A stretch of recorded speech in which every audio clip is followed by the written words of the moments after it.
Hey guys, Kiko here for another Q&A. But before we start answering those questions here, I want to invite you for my online event. It's going to happen on March 7th, from March 7th to March 14th. Here below you have the link. Save the date, save your spot. It's free, it's online, so join us. And I will be talking about creativity and technique, how to be a creative shredder. So join us, link down below. And here we go for the first question from Kurt Vermeyer. Here's my question, Kiko. How do you like Vic Rattlehead? It's so cool when he comes on stage during the Concord Die solo. All right, so yeah, Vic's my friend, We don't have any issues, I like him. Of course, during the solo, I have to be away because he's like pointing at people and stuff. And he looks mean, so yes, then I do my stuff, I focus on playing the right notes. But yeah, it's cool. I mean, we hang backstage, right? All right, so this one from Carlos Lopez from Costa Rica. Pura vida, Carlos. Hey Kiko, what do you think about music nowadays where everything needs to be in time aligned to a grid and not like in the past where bands used to record without a click track? So yeah, I just said on my last video about Megadeth using click tracks live.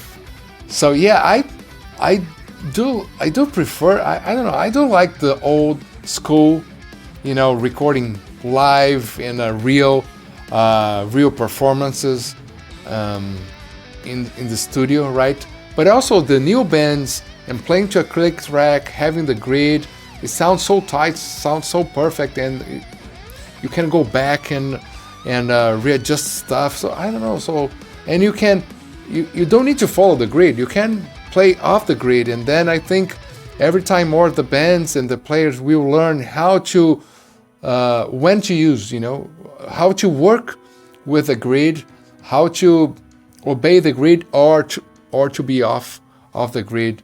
And yeah, so I mean, there's good and bad for both sides. All right, so the next one from Jinbo. Your answer about difficulty of making something that satisfied you is something I can relate to. Is the answer that long-time musicians will agree with? Oh yeah. I mean, in the end of the day, you just want to feel good about your playing, about your songs, and be motivated so you can come next day and do it again and again, and then the next year and the next year, the next decade, and then you keep doing it because that's you have this conflict of you don't know if you like what you're doing, you want to get better, but in the end you like what you're doing, and that motivates you to learn more, to practice more, to try another song, to try another solo, to improvise again until you find the perfect note or the perfect song.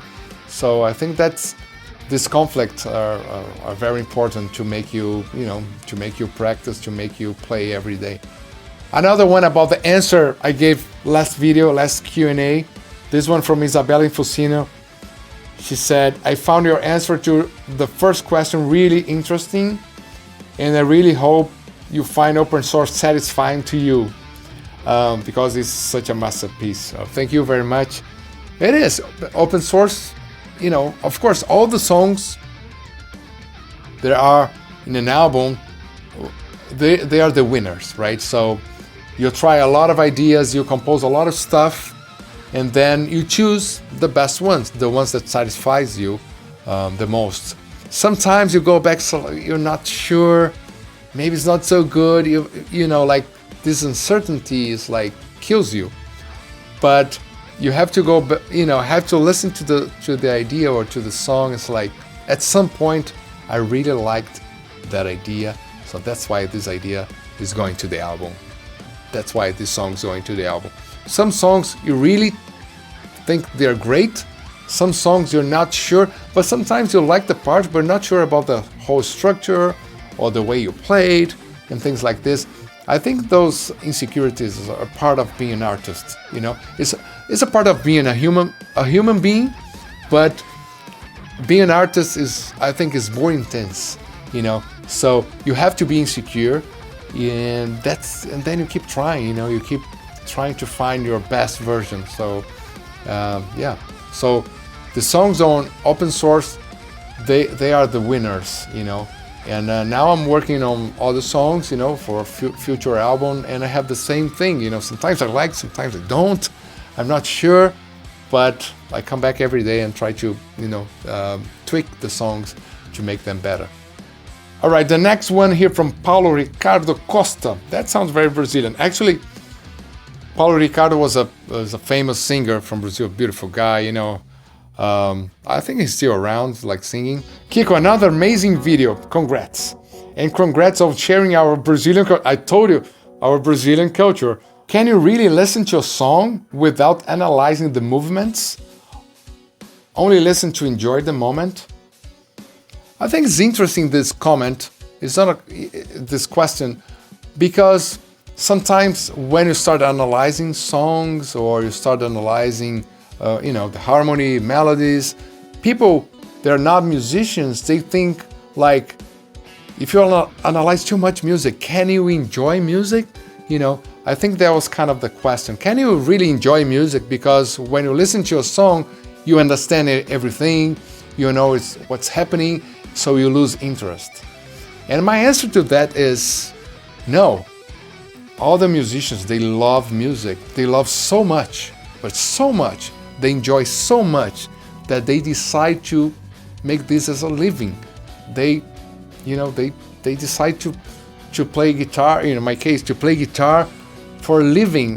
That's what I want to do forever, because I enjoy music so much, even understanding the harmonies or the melodies or understanding the structure, and that I enjoy even more, so I get all the emotions, I get it, so I enjoy music a lot, because I know some people think like, if you're analyzing too much, or now you're like, you don't get the feeling of the song. No, we do get the feelings, and we get the feelings. It's so extreme, our relation with music, that we want to do this every day, all the time. And actually that reminds me another question that I receive, quite often. It's like, how many hours do you play, And I think being a musician, you just don't count the hours, It's like, if you're really passionate about music, have to do all the stuff during the day. You have to take care of your career as well, some boring stuff, but you tend to, like, all the time that is possible, you tend to go back to your instrument or to listen to music, to make music. So at some point you don't count the hours anymore. All right, this one from Garrett156.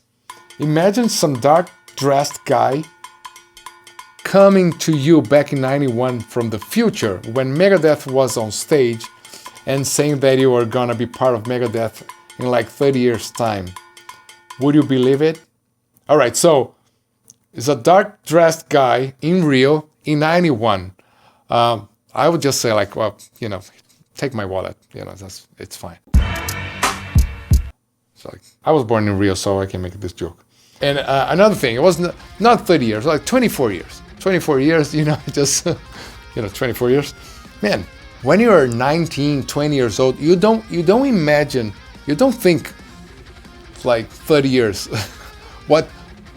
who you will be in 30 years. You just don't think about this. You might be thinking about the next 5 years, or maybe like in general, like, what kind of job do I have to get to, if I want to have a family, if I want to have a family, if I want to buy a house, if I want to, have a car. So I think like you don't think that long term when you're 20. Well, at least I didn't. So I would never imagine that I would be doing this, videos for YouTube, or playing Megadeth, or being here in Finland, having 3 kids, being married, all that, So everything is a surprise in life. Like have toured the world for 30 years, with Angra, and then 6-7 years now with Megadeth. Yeah, so a lot of stuff. I think I would be thinking like I would be living in the same neighborhood, or having a normal life. I don't think I have a normal life. I try to, but Actually, my life is pretty different from average guys, I guess. Dark dressed guy. I don't know. Yeah, I would say like, cool. Yeah, let's see what happens. You know, that would be such a, you know, like it's like, you know, winning the Grammy. You know, or playing Megadeth. This is such a far thing. You know, from being there in Brazil. You know, like just trying to, you know, like to go to the guitar lessons. You know, taking the bus and things like that. Trying to save some money to buy your first guitar. You know, this is like so far away. You know, would be a huge dream. You know, I was not dreaming, you know, that big back then. All right, so I think that's enough. I have a lot of questions here, so thanks a lot. Subscribe to the channel. Leave your questions. Leave your comments. Just save the spot. Save the date for the online event on March 7th, and see you in the next video.